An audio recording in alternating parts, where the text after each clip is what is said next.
dieling-eling ya. Jadi yang pokok itu tentu sharihul Quran wal hadis.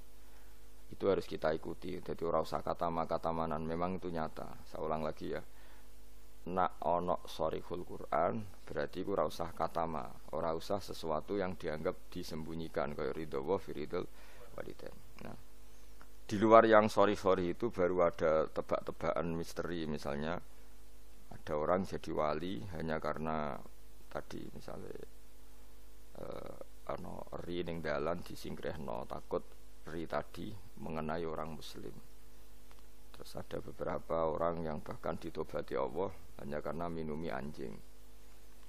Nah itu yang misteri. Tapi tentu misalnya kok ada pilihan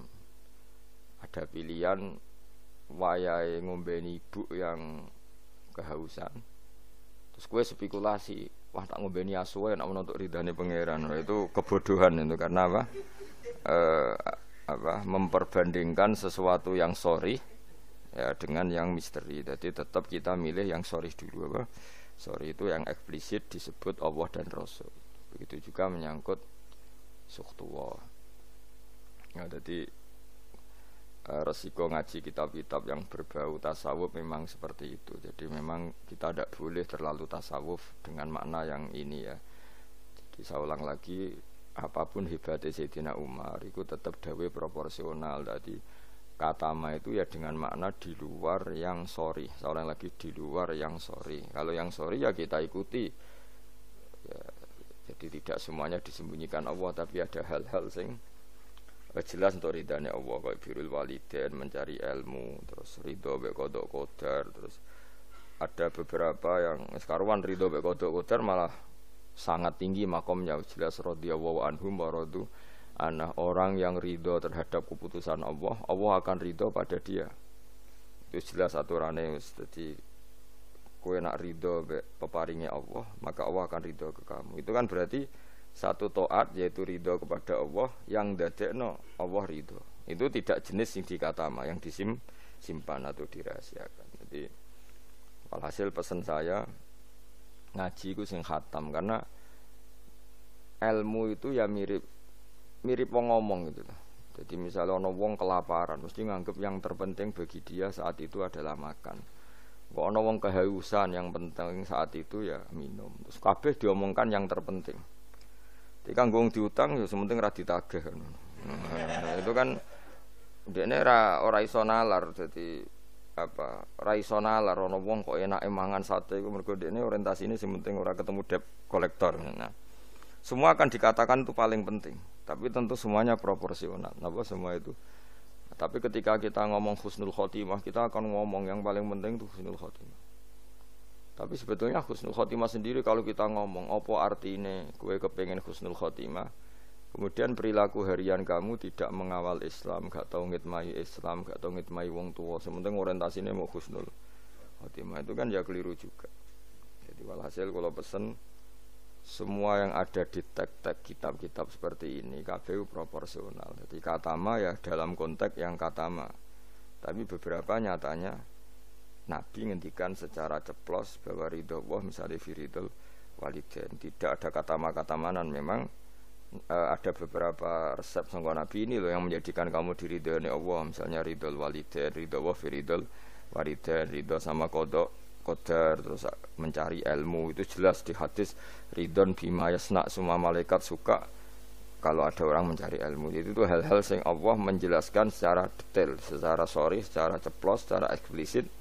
Oh itu semua mahal ridho, sesuatu sing dadekno ridhane Allah Subhanahu wa taala. Kemudian wali juga sama, Allah menyembunyikan walinya di antara manusia supaya orang gampang menghormati semua orang, karena bisa saja dia itu wali, semua orang berpotensi wali. Tapi tentu kan ada orang-orang yang jelas ra wali, raine ketara, kelakuane ketara, terus itu kan ya katama itu ya yang potensi. Nek karwane wonge pemabuk, sering menyepelekan Allah dan Rasul, pemene ra salat terus. Oh, tapi kan iso wae wali. Wah, itu sudah terlalu gawe-gawe cara Jawa itu, karena itu enggak masuk kategori katama tapi jelas. Begitu juga wa katamal mauta fil umri, terus ya dan seterusnya. Nah, masalah Lailatul Qadar juga di sini berlebihan. Maksudnya berlebihan itu Allah menyembunyikan Lailatul Qadar di semua Ramadan. Ya tentu pendapat itu mau proporsional karena kita tahu di semua teks hadis sahih tetap keyakinan ulama Ramadan untuk Lailatul Qadar itu setelah tanggal 20 sampai 30 Asyrul Awakhir. Nama al-Asyrul Awakhir.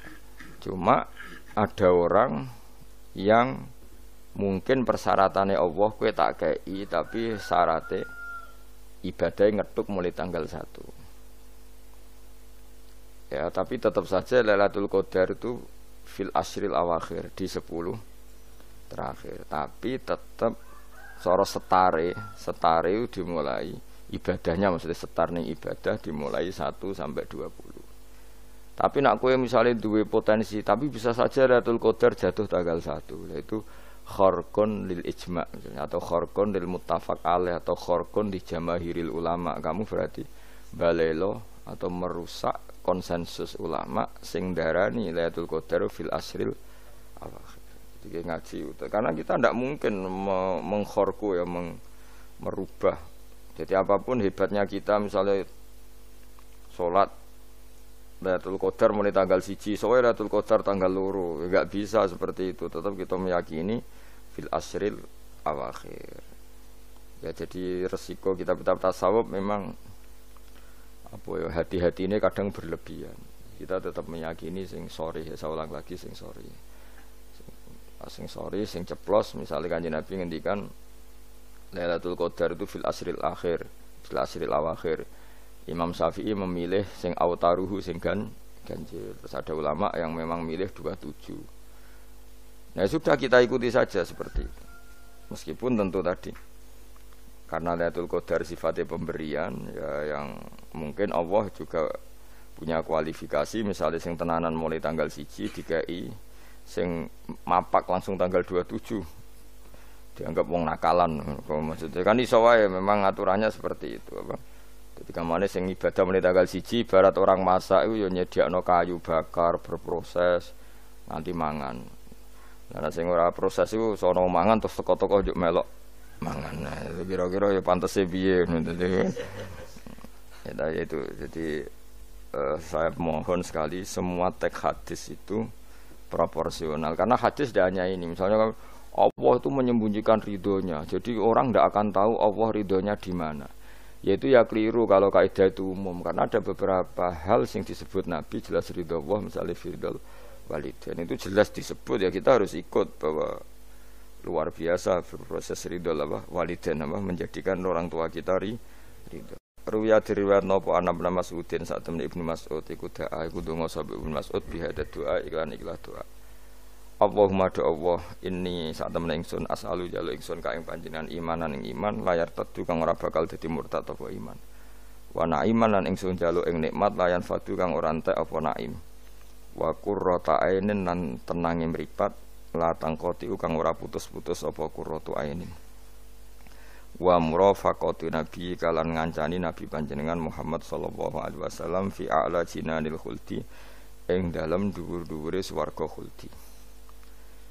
Ada 6 hal yang orang mukmin harus serius takutnya, yaitu terutama takut diambilnya iman. Ya terutama takut diambilnya iman di waktu meh mati jenenge nazak.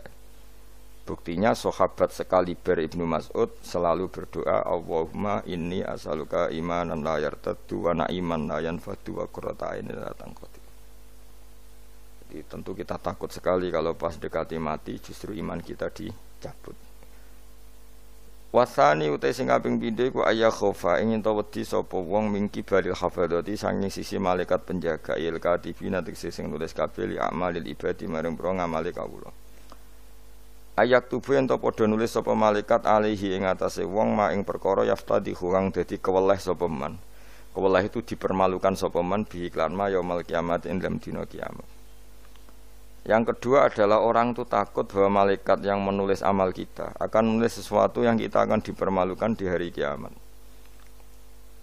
Ani Nabi sallallahu alaihi wasallam kala dawuh sapa Nabi fuduhud dunya utawi kemaluan sining donya utawi dipermalukan ning donya utawa ino ning donya iku ahwanu luwih ringan min fudulil akhirati timbang kemaluan atau rasa malu atau dipermalukan ning akhirat. Rawangi watno ing hadis sapa At-Tabrani Imam Tabrani anil Fadl sange Fadl qalan Munawi ail aru tegese utawi cacat al hasilu kang hasil li nafsi kedhiawawaan min kasfil aibi sange kebukae aib fidunya ing dalem dunya bikos ditanasuli kelawan nejo bela diri misale menu sange wong iku ahwanu iku luwe napa ringan mingkit manihi tinimbang kasimpene aib ila yaumil kiamat itu meka maring dina kiamat hatta yang tasiro kesigo gumedar apa aib wa yastahiru lan masyhur apa aib fil mauqifi ing dalam panggonan hisab. Walidalan krana ara iki lama waqo asmangsane tumiba sapa ba'du sahabat sebagiane sahabat fi zina ing dalam zina. Wa arafalan ngerti sapa ba'du sahabat hadal hadis ing la hadis akor mongko ikrar sapa ba'du sahabat bidzalika lan mongko-mongko zina lahu maring Kanjeng Nabi. Liyahudda supaya ngekhat sapa Nabi hu ing iki ba'du sahabat. Walam yarji lan ora mencabut sapa ba'du sahabat anil ikrar sang ikrar. Ma ta'ridi semertane oleh memtokno Kanjeng Nabi. Mentokno itu menawarkan Nabi lahu maring ba'du sahabat birujuki kelawan rujuk mencabut ikrare.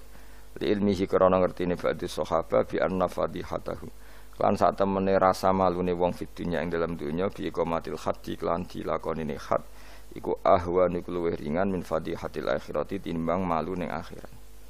Jadi walhasil kemaluan sing ana ning dunya rasa malu dipermalukan ning dunya iku luwih ringan timbang nanti kita dipermalukan ning mahsyar di depan umum. Jadi misalnya mau kaya ya contoh paling gampang tadi kowe hasud mbek wong ning dunya iso mbok sembunyikan nanti dipermalukan Allah ning akhirat karena kamu duwe rasa hasud. Apalagi kalau ngenteni jatuhe wong soleh, jatuhe wong alim, orang-orang yang berkontribusi terhadap agama iki. Terus kowe hasud mbok arep-arep jatuhe lho nanti dipermalukan di hari napa? Kiamat. Luwih ngeri kalau kita punya dosa yang kita nanti dipermalukan di hari napa? Kiamat. Wasali sute sing kaping 3 iku aya khofain tawa disapa wong mingki bali setane sanging sisi setan. Ayub tilain to batalo sapa setan amal ing amale wong ai sholihat sing amal saleh. Amal saleh yang kita lakukan lama puluhan tahun. Ya mau misalnya kowe ngurmat yatim puluhan tahun ikhlas tapi setelah dia jadi dokter atau jadi orang besar ketika lupa kamu terus kowe getun karena ngamal sama seseorang yang enggak bisa balas jasa berarti amal kamu itu dibatalkan. Mulane kok ora ana wong alim kecuali cuek karena tadi tapi kadang masyarakat itu ya angel kandhanan.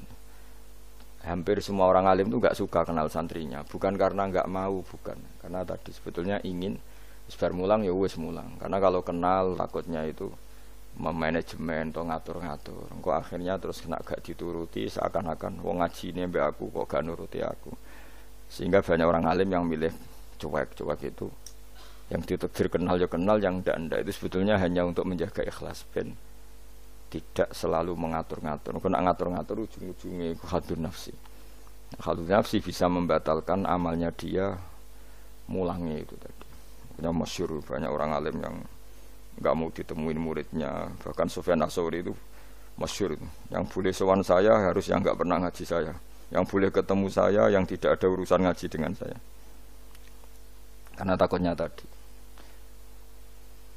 takutnya tadi misalnya ada orang alim ngajar 10 tahun sama orang itu. Terus orang itu jadi orang kaya raya sukses. Kadang-kadang kan manusia ingin sesuatu karena gak dituruti ngundat-ngundat tak ulang kok gak loyal gitu. Itu jadi terus banyak ulama yang milih cuek wis. Diteksir ketemu ora ya wis. Ya tapi ada saja ulama yang nganggo syariat. Justru dikumpul lo ben ada ikatan sampai alumni, mbok ikatan sampai macam-macam. Ya tapi itu ijtihadnya orang macam-macam lah. Yang jelas pastikan bahwa semua itu tidak hadun nafsi, tidak karena keinginan itu. Itu memang berat aturan-aturan menjaga ikhlas itu berat. Yang jelas saya pastikan ana wong gawe perkumpulan grup alumni ngaji itu alumni apa saja asal ndak nafsu gak apa-apa. Tapi kalau kira-kira itu nafsu ya ndak usah diteruskan karena nanti takutnya barang yang kita lakoni misalnya kayak kula mbek jenengan kan ngaji Jalalain nama. Saya tentu suka enggak kenal kalau nuruti karena itu lebih aman secara ikhlas. Tapi kalau terlalu begitu nanti takutnya enggak ada silaturahim, enggak ada penguatan agama Allah karena enggak ada muwasalah, enggak ada sambung menyambung. Itu kan setan itu kan di sisi muasalah ya kamu diganggu karena nanti bisa memanajemen kalau ndak tersinggung. Itu juga setan. Tapi kalau terlalu tertutup memutuskan diri, mungkin selamat ikhlas karena tidak tidak berharap dari mereka. Tapi resikonya ada beberapa santri kita yang nggak pede ngiyai karena nggak sambung dengan kiainya, atau nggak pede ngiyai karena nggak kenal kiai indukannya, karena takut hukum raiso dan ilmu pas-pasan. Itu kan repot. Dan itu harus dikelola secara ikhlas. Saya punya sekian santri yang di Papua di mana-mana. Kalau nggak sambung saya nggak berani. Takutnya kalau ada pertanyaan hukum dia tidak bisa jawab. Ada orang-orang yang sebaiknya kita tidak sambung karena tipikalnya memang nggak suka sambung. Mungkin dia wataknya pemalu atau wataknya tertutup. Kita kan tidak pernah tahu-tahu watak. Ya kalau maslahatnya putus ya putus, tapi jangan putus hubungan hati. Tapi dia tipikalnya orang yang nggak suka kumpul. Cara Jawa itu isinan. Kan orang itu kan macam-macam. Yang penting semuanya jangan karena hafsun nafsi. Itu eleng-elengnya. Terus makanya Sufyan Ats-Tsauri masyhur, soalnya muridnya itu moh tenan. Karena dia takut kemudian menuntut haknya sebagai guru. Nah, korek sab'ah yang terkenal Sayyid Hamzah Az-Zayyad itu dia pernah ada orang sowan, ya Hamzah saya ini punya utang banyak, tolong bilang sama muhibbin jenengan yang kaya supaya mensafaati saya. Jawab Hamzah, saya minta air putih sama santri saya aja nggak pernah, menyuruh santri saya supaya melayani saya saja saya tidak pernah, karena takut itu saya mengkonversi mulang saya menjadi loyalnya santri-santri, dan itu menjadikan amal dunia. Itu orang dulu tuh macam-macam menjaga ikhlasan sampai se ekstrim itu. Ya tentu tidak semua ulama seperti itu. Ada ulama yang suka ngongkon santri karena biar dapat barokahnya khidmah. Ada ulama yang suka minta tolong santri supaya mereka terbiasa khidmah. Itu kan istihad. Yang penting pastikan diri kamu tidak ada hadzun nafsi. Itu semuanya motifnya itu nafsu, itu jangan. Karena tadi kalau kamu terlalu tertutup, terlalu terputus, nanti nggak ada kekuatan Islam dalam hal silaturahim. Makanya dari Imam Ghazali ya tidak semua ulama kayak Hamzah Az-Zayyad, tidak semua ulama kayak Sufyan Ats-Tsauri. Tapi juga kamu jangan terlalu manajemen. Kira kuwabe umatem mbok anggap aset. Akhir rombongan umroh sepiro umat sak menagi terus dihitung ngene. Terus kan ya terus repot semuanya diasetkan, apa? Semuanya diasetkan. Itu ya bahaya betul itu. Bukan bahaya pada dirinya dia, tapi juga bahaya bagi kelangsungan agama karena semuanya jadi materi, jadi aset, jadi itu. Ya sudah, kita ngikuti aturannya Allah dan Rasul. Ya nak cara kula paling gampang ya wis alami wae, alami nak sing ditakdir Allah kenal ben kenal ora ya wis penting wis buen ngono kabeh. Ya sudah darhum sudah sementing tadi ikhlas. Cek kamu memilih tidak kenal ya yang niat ikhlas, milih kenal yang niatnya ikhlas. Semuanya semua itu tidak hadun nafsi. Yang jelas paling parah itu Sufyan Ats-Tsauri, wis masyhur. Saking masyhurnya sampai beliau tahu kecemplung sumur ning Arab itu kan sumure ya mestine rapati jero sumur. Padahal dia gurunya Imam Syafi'i, gurunya ulama-ulama top. Siapa yang enggak kenal Sufyan Ats-Tsauri? Setiap ada yang menolong, kamu pernah ngaji saya ya pernah. Siapa sih yang kawasan sini yang enggak pernah ngaji jenengan? Semuanya mau ditulung. Mergo kuwatir nulungnya mereka itu sebagai imbalan tahu ngaji. Akhirnya ana muridé sing pinter ya rada kurang ajar tapi pinter. Golek wong beduwi sing ora tau ngaji, mergo ditulung sapa ora gelem. Akhirnya ana beduwi ya rada jakali, iku lho ana wong kecemplung sumur tulu, beduwi rono. Kamu ngaji ya, ambek kowe ora kenal ngaji opo. Aja terus gelem ditulung mbek beduwi. Mergo ora tau apa. Berarti wong iku nulung yo ikhlas mergo ngerti ana kecemplung ditulung. Sufyan Ats-Tsauri ya gak perlu jadi kompensasi. Tahu ngaji sampai segitunya. Itu paling ekstrim dalam bab itu tuh Sufyan Ats-Tsauri. Tapi wong ya keramat. Hamzah Az-Zayyad itu termasuk korek sab'ah dengan di antara qura sab'ah ada namanya Hamzah itu ya keramat. Kiai kok kakean manajemen santri niku serang arah keramat. Ya, tapi yo ora apa-apa tapi serapati keramat. Ya karena tadi apa ya? Tetap lama-lama itu jadi khadun nafsi. Misalnya kiai ini di biro umroh terus anak buahnya santri ini juga umroh lewat travel ya rodok piye terus kamangane ra enak. Tapi ya ndak salah, tentu ya ya sah saja karena santri ini ya kurang ajar juga. Wong karuan kiai ini di biro kok daftar biro liya, kiai ini sama santrinya ya kacau juga. Tapi kiai ini terlalu berharap ya kacau juga. Yang sing selamat sapa? Sing karuan ra kelar umroh iku malah selamat. Ya. Sing diri apane ngono bocah ra kena ora ngono manfaate lah kemana ya. Ya tapi memang jangan berlebihan karena tadi ketika ada kiai tidak mau bikin biro umroh kemudian yang bikin orang fasik atau orang lain kita ya kedosan karena nyugeno wong napa fasik. Tapi ketika kamu bikin terus sampai tomak ning santri-santrimu sendiri juga bisa fasik karena terlalu memanajemen santri. Ya itu memang hidup itu gak gampang. Tapi yang jelas yang gak bikin pun potensi dosanya tinggi karena tadi semua orang soleh tidak bikin alasannya jaga ikhlas kemudian yang bikin wong fasik. Akhirnya komunitas ibadah umroh hanya dinikmati wong-wong napa fasik karena mereka bisa bisnis secara baik. Tapi nak sing melakukan untuk orang soleh kan ya bagus karena yang labanya untuk orang soleh kemudian manfaat untuk pondok untuk umat. Yang jelas gak gampang lah ngelola kebaikan gak gampang. Tapi semua itu bil ilmi harus ada ilmunya. Mungkin suatu saat aku ke biro umroh. Pertama sing umroh kue ceblok nang Pakistan bentil. Pakistan mending India utawa Temangsang nang Singapura. Bareng wis komplain lagi terlantar ngene komplain kowe terlantar ning pasar barno. Tak kok ning kono Pulau Karimun ta, Pulau Nyamuk. Gus lha umroh kok tok kene penebusan dosa sik kok lagi ning Mekah. Nah, nek gelem ya tak gawe saiki. Tak kok Pulau Nyamuk sik kok apa? Beristighfar cokoti nyamuk dosa milang. Nek kita irung ilang ya terusno engko terus lagi. Kulo paling wedi nggih manajemen angel, ngaji itu angel. Tapi siapapun itu anut umume ulama. Setahu saya guru-guru kita ku ya ana sing gawe warung, ana sing duwe toko karena tadi nak santri blonjo ning liyane ya sakake kiaimu. Tapi kalau terlalu berharap ya sakake santri itu kan enggak gampang memanajemen itu. Begitu juga umroh ya gitu, haji ya gitu semuanya. Makanya Rasulullah itu unik.